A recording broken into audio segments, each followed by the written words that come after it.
super chat. So we're going to come to some more of the panel soon. So stay with us, people. Make sure like buttons are being hit. Make sure you're subscribing as well. A comment, though. This is from Onana. And I hate what he did tonight, but I love to see this. He's come out and said that we didn't win because of me. We started well, but after my mistake, we lost control. I am the one who let the team down. I owe it to the fans to improve. This was my worst game. I've got lots to prove because, to be honest, my start with Manchester United is not so good. And I have to say, it's actually quite refreshing to hear a football player come out and just speak that candidly, that honestly, that directly, and say, this is on me. And real quick, apparently he asked specifically to be interviewed after the game. So, I mean, here's the thing with Onana. He had an absolute howler in it. You call a spade, it is what it is. But what I don't like is the revisionism on what De Gea was and what De Gea could have been if he had stuck around. He was on the last year of his contract. He needed to go, and we brought a man in, and he needs time. I like his mentality personally. I think he can improve. And if you remember what De Gea was when he first got to United, he had a howler and howler and howler. We need time, and we need to give him time. That's all. Yeah, Sunshine, do you agree with this? I know you're someone that's been fairly critical of him. What's your take on the mistake tonight, but the reaction from Onana? First of all, foremost, I respect the reaction. I wouldn't expect anything less. He's always been that type of character and personality. So that's something I've always credited and respect. I appreciate accountability. The mistake, I'm actually not asked for the mistake. And the comparison to De Gea is I know he makes mistakes. So my specific point, as you know, I'm not going to continue to repeat it, but it's not about the fact that we make mistakes. It's a case of it just wasn't an area of improvement for me that we necessarily needed as a priority. And today, for me, it showed it again. You know, we can't put the ball in the back of the net. And they can, like I said to you, like, forget me being the messenger. If you rate me or not, it's not about me personally. The message is very, very clear, and it's from a common sense place. We will concede more with Onana in goal, not because Onana's crap, because he's not.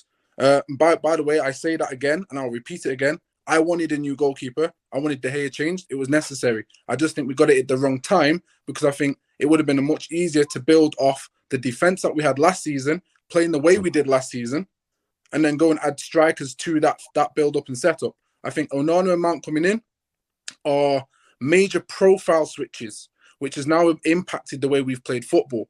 And it's quite evident, of course, we've got players out, so I can't dip it too tough. But it's seemingly stringing together, Terry, like there are going to be more holes and more gaps within this team. So I expected this. So I'm not even speaking from a place of anger or I told you so. I made this prediction and it's happening. And again, I'm not sitting here from an ego standpoint because I hate the fact that I'm right on this at the moment. I'm hating watching it, but I'm also patient with the understanding that it's now going to take a lot longer. And I think I'm with Staffy when we talk about Amrabat coming in. Once we get the ball carrier in and stuff, I will start to see more of a shape. And hopefully, our forwards can start putting pressure on the goal because, like I said, the biggest issue last season wasn't mistakes from De Gea. It was putting the ball in the back of the net. And again today, if you make mistakes, right, it's okay. Again, it's okay as long as you win. That's the only way you can overlook a mistake. And last season, we scored 58 goals in a season. 58 goals in a season. Now, this is why I don't disregard De Gea's mistakes. I've never done that. I've always highlighted it to make my point. If you have a mistake and I'm going to be extreme here just for the extreme fans who dislike the name De Gea. Let's say we have a mistake every 3 weeks from him, yeah? Every 3 weeks. But you know you've got clinical forwards and you go and win a game 3-1, 3-2, 4-1. Their mistakes aren't highlighted as much. I'm not focusing on them too tough. And I think that heat and that energy is what De Gea's had to take on. Now, again, I've just highlighted he made mistakes. Again, I agree he needed to go. I just think we've prioritized it in such a way where now the profiles have switched up and now it's kind of had more, how can I put it? There's more cons than pros at present because we need the profiles on the pitch to make Onana and Mount work. So again, I hear you. I wanted to read a tweet to you. This comes from Dimitri Mitchell, who's an ex-United player, who says, United, since I can remember, including last season, were a better side playing on the counter and playing longer. It's going to take a while for them to adjust to playing out regularly and be effective with it. Might be one step back this season to take two forward next year. And that kind of reminds me of a few things that you've said on recent shows. It's almost as if we were hoping this wouldn't happen, but we might go backwards again before we get better, which is maybe why it is important for fans to stay with the manager. Just look how good Arsenal look right now. And there are so many similarities in terms of the growing pains they had. Or do you think that we should be just performing much better than this? There are no excuses. No. I think it's a multifaceted of both things. Yes, we should be seeing a level of improvement, but once you understand what Ten Hag's trying to do, I keep saying this, you'll understand that he needs certain profiles in order to make it happen. So certain profiles being brought in will not just change straight away. There's people got this very much, how can I put it, a tunnel vision mindset of you bring an the X player, you do better. And it's very, very, and I'm going to try to be respectful here, but I have to be blunt at the same time because I'm just an honest person.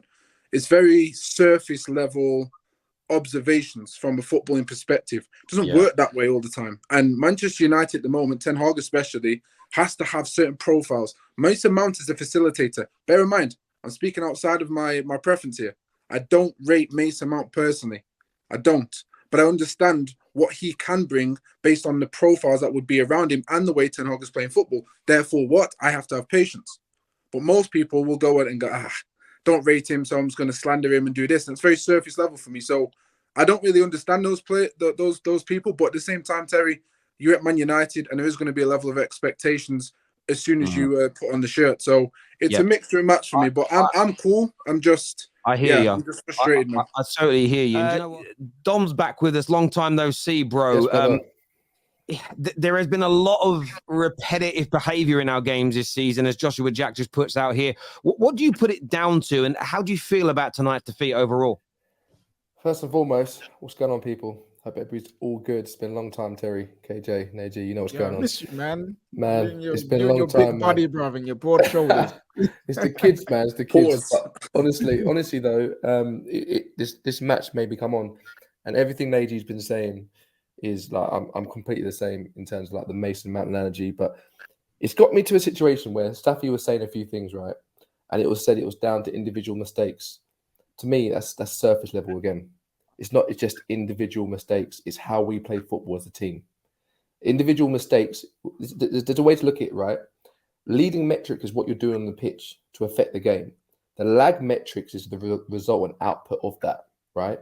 So if the leading metrics, you're hunting down the ball, you're being smart on the ball, you're making the right decisions, the lag metrics will be the created chances, it will be the goals and so forth.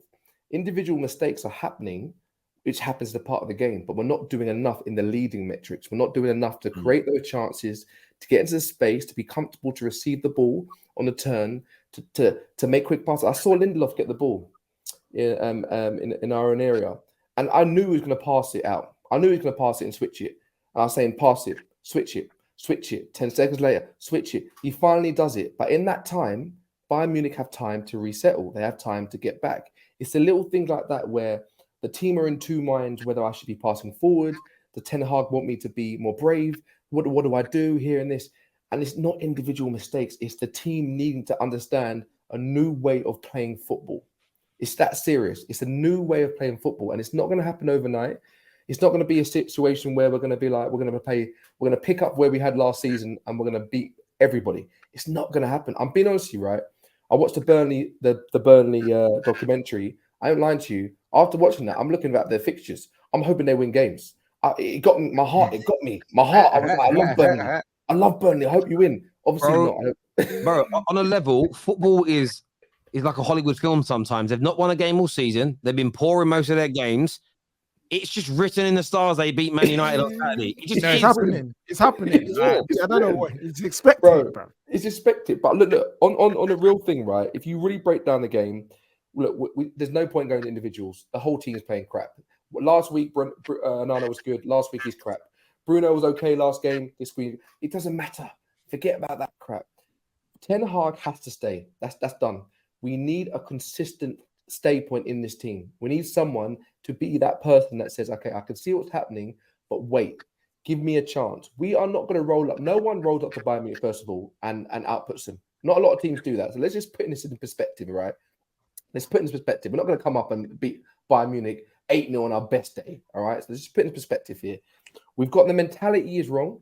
It's been wrong for years. As soon as we go down, we don't know how to pick ourselves up. That's something that Ten Hag has got to bring in. And that's why he's brought in those leaders like Casemiro, Varane, all those people to try and get us up. But that's not going to be enough. My point here, and let me really land this point and I'll get back, right? When we're losing against a £16 million team in Brighton, right?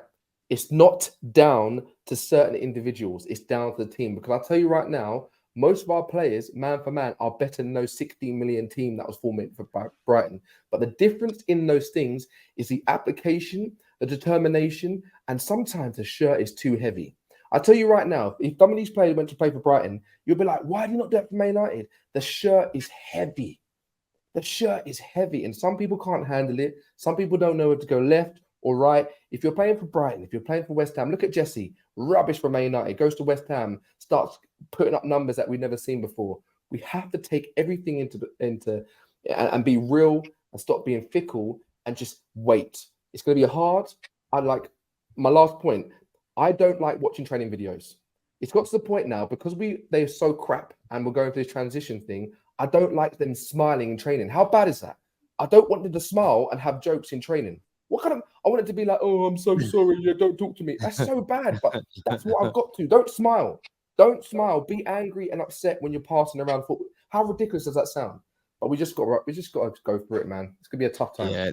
The irony is, if they just walk around grumpy the whole time, heads down, they're actually going to get worse. You actually need them to relax and enjoy themselves and everything else.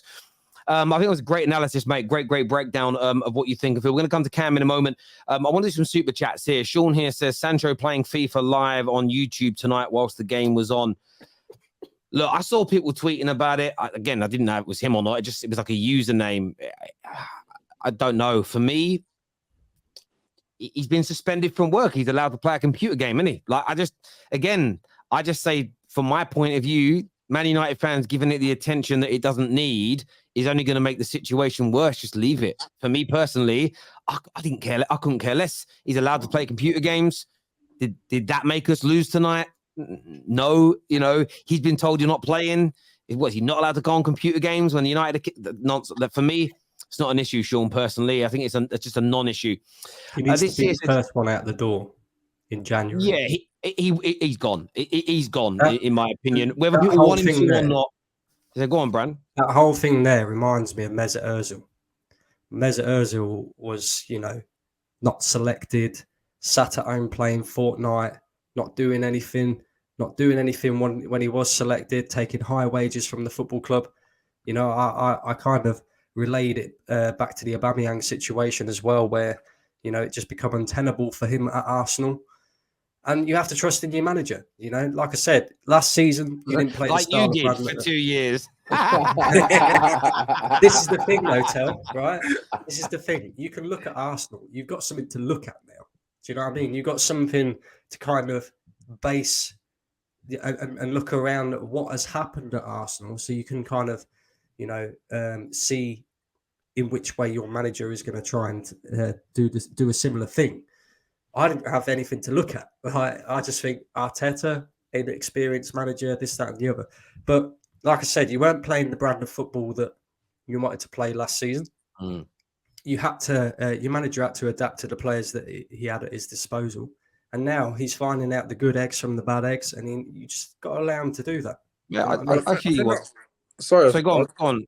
No, I was just saying, I think that was my point though. Like last season, obviously we again, I understand that every manager has the foundations and basis of how he wants to play, but in terms of the small details, we weren't doing that consistently. And I think last season, if we'd have built slower as opposed to bigger, now there's two things on this. I have to challenge my own thought process on this in the sense of, did Ten Hag, and against on his question, did Ten Hag feel that he was going to be backed more specifically this season? This is why he's probably taken the big leap. And the big leap, as one speaking of, was I just feel like we could have built off the defensive record that we had last season, maintained that structure and shape, going back goals on top of it. And then the season after, you make the bigger profile changes, i.e. goalkeeper, i.e. the Mason Mount, etc., etc. And I think we've just taken a bigger step than we anticipated. And again, that could be on the manager, or it could be a bit of both. It could be on the fact that he probably thought he was getting Kane and other profiles as well. Because like I said, if we were Manchester City, I would expect these big